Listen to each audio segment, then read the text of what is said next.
Buongiorno cari amici, benvenuti. My name is Giovanna and I welcome you to my kitchen on the cliff.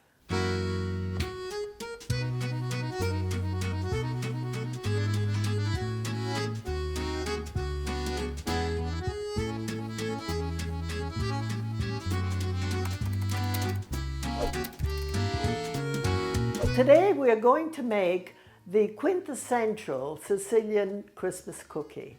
They're called Cuccidati, and Cuccidati are a fig, fruit, and nuts filled cookie that is just beyond delicious. I think that what caught Howard's attention to Sicilian cooking was a Cuccidato cookie because they are really irresistible.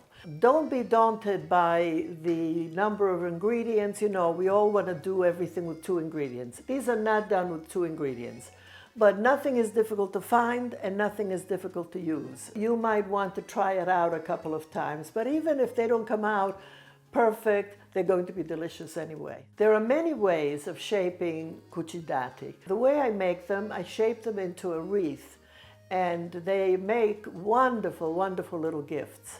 These are the ingredients for the dough. We have flour, we have sugar, we have butter and shortening, eggs, and white wine. That mixture is a mixture that makes a light, lovely dough that will enclose the filling, which is made of figs, dried figs, filberts or hazelnuts, however you call them, almonds, citron, and in this case I have citron and orange peel, raisins, chocolate, and honey. This recipe, of course, can be found in my book, Sicilian Feasts. So let's get started with the dough. This dough, of course, can be mixed by hand, but I'm going to do it in the food processor. Because if my great-grandfather, who was a monzu, which is a professional chef in 19th century Sicily, if he had had one of these machines, he would have used it. So I have it, and I'm going to use it. So we have here 3 3/4 cups of flour,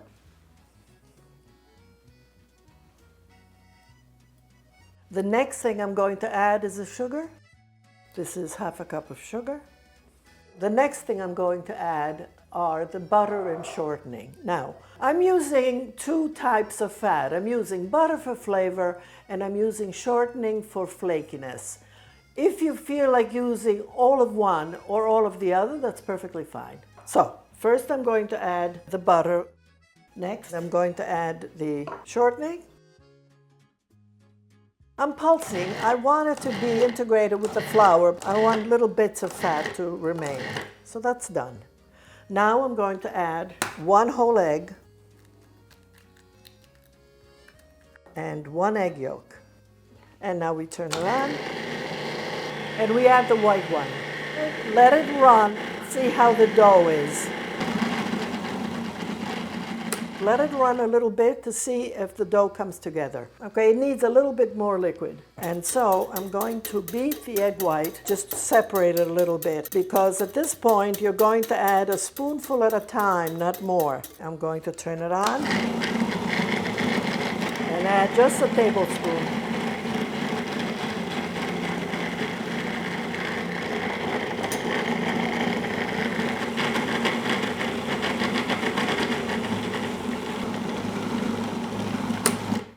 When the dough comes together like this, it's done. We're going to turn the dough onto our working surface. Okay, we're going to sprinkle a little flour. You know, you'll know by the feel it shouldn't be sticky. Okay, now you don't want to overwork this. You just want to sort of put it together. Okay, this is lightly kneading. You don't want to overwork this.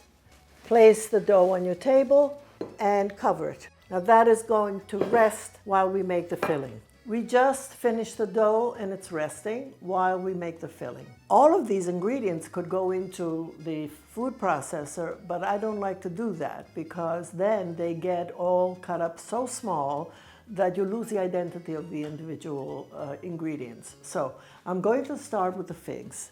These are dried figs, and each fig has a stem. Can you see the stem? That stem has to be cut away. So I'm going to use this And a scissor would be the best way to do it, because it's too hard to do with a knife. This is done. So first you find the stem, lift it up, okay? It's dried, it's tough. You wouldn't want it in your filling. Here it is again. When you're doing work like this, get some help. You know, find the children. Because, you know, when they grow up, they have to do these things themselves. Actually, you know, I wrote that cookbook exactly for this reason, that so many people that I met who were second, third, fourth generation Italian or Sicilian love the food of their mothers and grandmothers. And unfortunately, that generation didn't write recipes down. And so I wrote that book, The Sicilian Feast, just to give everybody all those recipes from their ancestors. Almost done. Okay, so now I'm going to cut these figs. Let me show you the inside of one of these. I mean, we're looking at some of the oldest food known to man. You know, these figs grew all over the Middle East and the Mediterranean, and they were prized. They were delicious, picked from the tree and eaten. I still cannot pass a fig tree without plucking one and eating it right then and there. And then they dried them so that you could have them in the winter in a variety of ways. Say general, I cut it in half and then into thirds. And you get some nice little pieces of fig that are not so small that you can't identify them in your mouth. Okay, when you need to carry ingredients, you either use your bench scraper, or if you're using one of these knives, you can do the same thing. I've just cut the figs. I'm going to do a rough chop on the almonds, which have been toasted. Just go over the surface, and you do it in both directions, and you'll have a rough chop.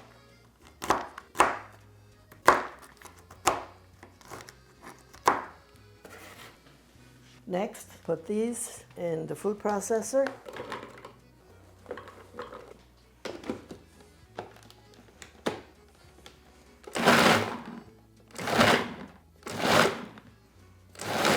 Okay, didn't do very much.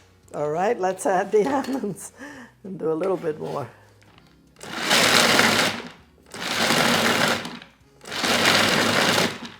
So now I'm going to add everything. These are the hazelnuts. These are the raisins.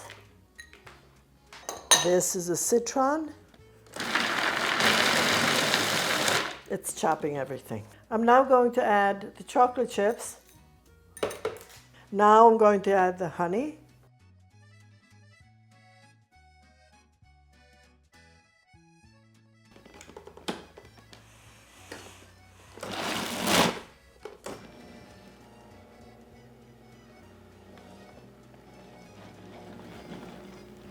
You're gonna break it. Nah. Well, this makes the honey, which is what I wanted. You could see all the different ingredients, and that's just exactly what I wanted. Now, if you want to make it into a smoother paste, do that. It's your cookie. It's your cuccidati. You can do whatever you want. This amount of dough will make 16 cuccidati. So we're going to divide this dough into 16 pieces. So I divide it in half. Now I'm going to divide it into quarters. Now I'm going to take each of these, make a rope. We try to make them as even as we can, but it doesn't really matter. So let's start with this. Okay? Dividing by 4 is very easy. You go to the middle by eye, and then you go to the middle by eye again, and you go to the middle by eye again.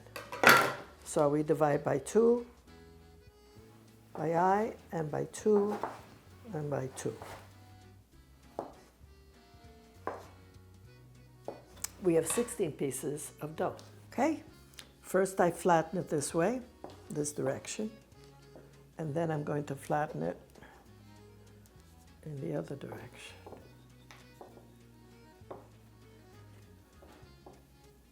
Now take this filling and distribute it in the middle of the piece of dough.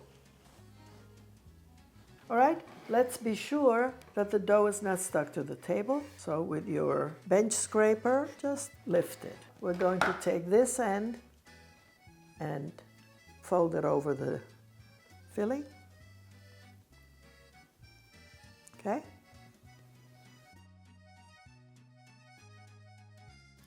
All right, so roll this so that you adhere those two pieces of dough. Rock it back and forth very gently, and I'm going to make a wreath. And here's a wreath. Okay, here's a nice rectangle. You don't have to do anything about the edges. You don't have to worry about the edges being straight. Now take this filling and distribute it. Fold it over the filling. The seam is on the bottom. We're going to make our wreath. So we're going to make cuts with scissors on the top. Okay, as these cook, they will open up.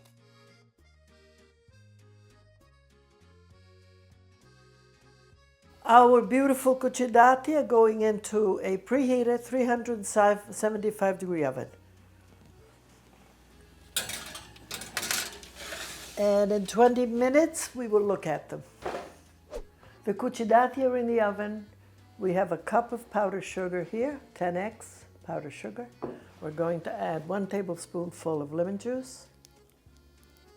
All right, you're going to mix the powdered sugar and the lemon juice until you have very smooth. Now we're ready to do the icing. This is our icing of lemon juice and powdered sugar. And we're going to spread it on top. While it's still not set, we are going to put some sprinkles.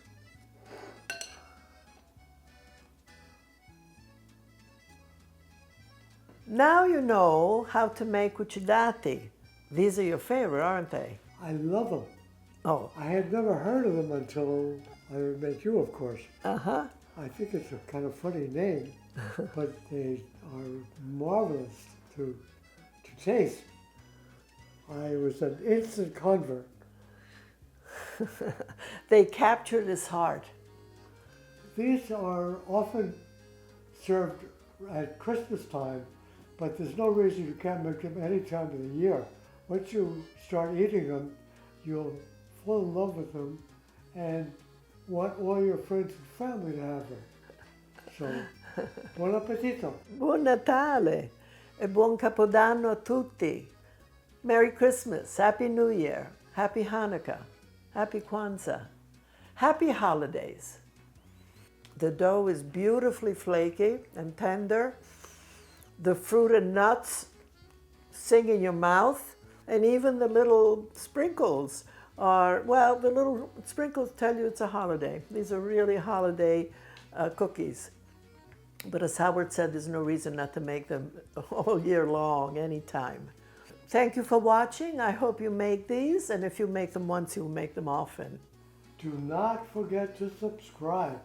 If you're already a subscriber, we thank you, but if you have not started to subscribe, do consider it, because you'll find a lot of surprises and delightful new foods. Thank you for watching e alla prossima volta. Mwah. Ciao.